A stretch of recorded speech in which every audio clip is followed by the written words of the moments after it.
So welcome to week 6 of our autumn marathon training series. I'm John, aiming to run the Abingdon Marathon in around 3 hours and 15 minutes. And I'm Dawn, and I'm running Chester Marathon on the 6th of October for England Masters. So today we're on our way home from our summer holiday, just calling in at the great field at Poundbury in Dorchester to do a marathon specific session. Chosen to do today's session on a loop that's just under 1 mile in circumference. It's a multi-terrain surface, much of it a gravelly trail, and it's in a place called Poundbury on the outskirts of Dorchester, and it is where the Great Field Parkrun also takes place. Now, when we use the term marathon specific, I think there's 4 ways in which you can gauge whether something is marathon specific. You can either run to, number 1, a set marathon pace, either what you think your current pace is or your goal pace might be. Number 2, you can run, as I do, to perceived effort. Number 3, and this is a relatively recent one, if your watch has that capacity, you can run to power output. And the 4th and final one, which I've used with some modest degree of success in the past, and that I'm going to use today, is heart rate. So in this video I'm going to take you through executing 2 times 3 miles at marathon heart rate and let you know how I work out my marathon heart rate and how you might choose to do this too. So to work out your marathon heart rate, you first need to know your maximum heart rate. You could do a max heart rate test, or you could just run a 5k really hard like I've done several times, and the highest I've ever seen in the last year is 194. Now you never get to your total max in a race, so for ease of maths add on 5 beats, which takes it to 199 or 200 really. So mile 1 came out there, 7:41, an average of 151.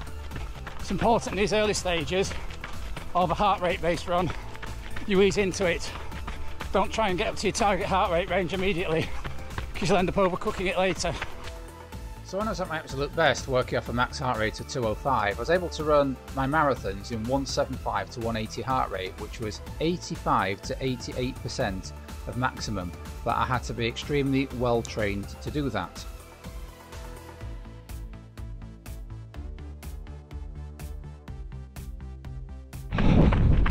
Just drifted over 160 there, up to 164 I think, one of those climbs. So time to ease it back, which you wouldn't do if you're running to a set pace. So given my max is now around 200, 85% of that would have me running a marathon at about 170 to 175 heart rate. Simple, you might think, just go ahead and do it. But unfortunately it's not that simple. When I ran a flat out half marathon earlier in the year, I averaged 167 heart rate, so clearly trying to run 170 to 175 for the full marathon distance would see me blowing up badly. So how do I recalculate what my marathon heart rate might be at this current time? Well, one popular way is to go and get a lactate test done, and I had one of those back in January. It indicated that my lactate 1 turn point, the point at which you might expect to hold a heart rate for a marathon, was around 141, and that seems really low to me. Now the thing with the lactate test is it only gives you your lactate turn point at that particular day, given those particular circumstances. You do actually need to prepare for them as if they are a race and taper off totally. So maybe I wasn't that fresh on that day, so I got some readings that, although somewhat useful, don't actually give me the full answer. So we fall back on the method Dawn outlined earlier, which is perceived effort. It's often overlooked, but many great marathons have been run using that method. I think that first set was fairly consistent, so let's roll into set 2. So when I ran Manchester Marathon earlier in the year, I ran at perceived effort, and it was coming out around 155 to 160 heart rate when I look back at the stats of the miles I ran until I started fading at 16 miles.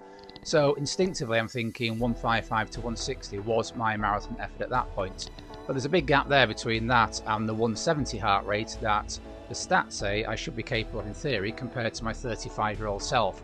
So what I'm thinking is to work around 155 to 160, but also to think about the 160 to 165 range, particularly once we get past about halfway in the marathon.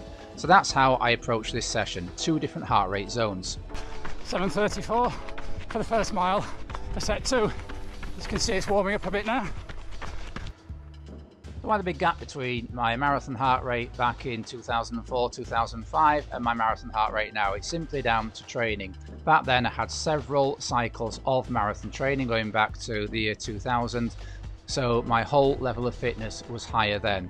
So if you're wanting to pick a marathon heart rate, don't simply go by a formula from a book or a formula that somebody on YouTube has suggested might work. You really need to go out there, run, look at perceived efforts, compare your heart rate with maybe what you've done in a half marathon, know what your maximum heart rate is, and then using your skill and judgment and maybe consulting a running coach or people who know marathon heart rates, try and work out from there what your range should be if you choose to run a marathon by heart rate. As I say, it was certainly a very successful way that I ran back in 2004, 2005, but I was under a coach who specialised in heart rates and I knew exactly what I was doing with them. It's all done. Dawn sat this out. She's got a big long run tomorrow, so her marathon's 3 weeks before mine. But yeah, successful exercise. That's what I'll do, finish my cool down, and then later I'll have a look at the stats and what it tells us about running a marathon to heart rate.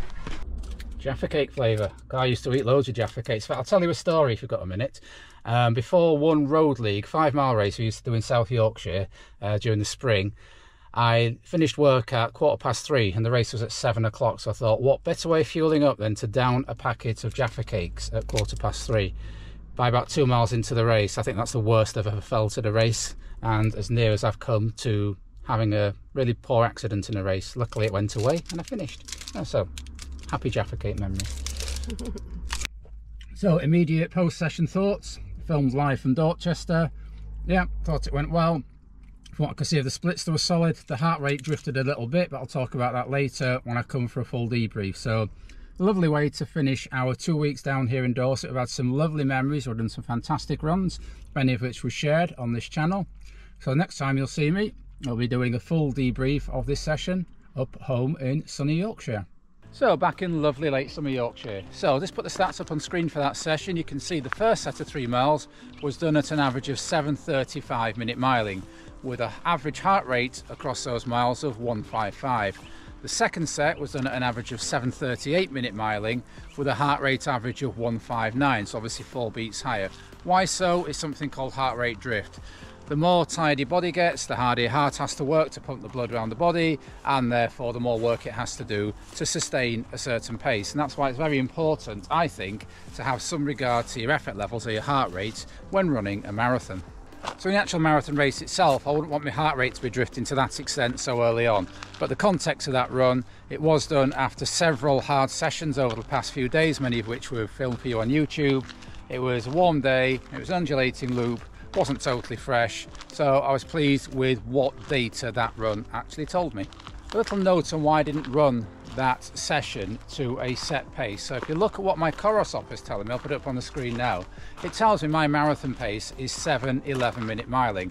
Now that assumes that it's a cool day, it's a smooth surface, it's a flat route, and I'm totally fresh. So if I'd have gone out at 7:11 pace, I'd have probably been working far closer to half marathon effort on that particular loop on that particular day than I would have been to marathon effort. As you could tell, it was slightly undulating, 80% of the surface was trail, so running at a set pace would not have been productive for that particular session. That's the same on marathon day. You don't know what the temperature is going to be, particularly for a spring marathon. You don't know, you might be carrying a slight virus which might push your resting heart rate up a couple of beats. So I've always found I've got my best marathon performances either from running to a set heart rate, which takes account of all those external and internal variables, or to perceived effort, which, as I said in the video, many experienced runners have actually used. I think Emil Carrès does that as well, finished 4th in the Olympic marathon, fantastic run. I think he just runs with an old Timex or Casio watch that tells him the time. No other data, completely runs to feel. Very traditional runner, good to see. So after all that, what is my marathon heart rate? Is it the 141 my lactate test indicated? I think that's a little bit too low, so I'll bear that in mind. If I had another lactate test, I've got a hunch it would be higher. Is it the 155 to 160 I was working at the Manchester Marathon? That seems right by perceived effort. Probably. The 160 to 165 my recent half marathon suggests I should be able to hold. Possibly with a little bit more training. I'm hoping to push my marathon heart rate up so I can hold perhaps 160 and above. Is it the 170 to 175 if we just mapped the 35-year-old John onto the 54-year-old John? Probably not. I think that would be a step too far and I'd blow up. So if you're looking to run a marathon using heart rate, there's lots of things you need to think about. Your max heart rate, how you performed over a half marathon, if you've done a 20-mile race or event, how you performed over that, and really give it a good think and a deep dive into those stats. Don't take a simple formula, perhaps like 220 minus age, or a simple you should be able to run a marathon at 85% of max and just run it flat like that. It may work for some people, but for many people it won't. So I hope that makes sense to you. If you've got any queries about it, please drop a comment below. If you've got any questions about training to heart rate for marathon or training to heart rate generally, please do feel free to ask any questions. As I say, it's a system I used for many years, about 20 years ago, and it's very successful for me. Dawn didn't use that system, but when we run all her numbers through from her races and the heart rate data, it absolutely fits all the points I've made before, but she just ran instinctively to Perceived effort. So although that session was yesterday, Tuesday, that's the only workout we're going to be doing this week, because on Sunday we're running the Durham 5K, a race I've done in every one of the 12 years it has been in existence. A favourite of mine, so I'm looking to put in a good performance there. I would love to go under 20 minutes, but we shall see. Yourself? Well, I've done 20 miles today, so Durham isn't so much of a target race for me, so I'll be happy if I can just break 22 minutes. So watch out for that video upcoming. So if you've got something out of this video, please consider giving it a like. And if you'd like to see our further marathon training progress towards Chester on the 6th of October and Abingdon on the 20th of October, then please consider subscribing to the channel. We upload regularly. So until next time, keep on keeping on. Keep on keeping on.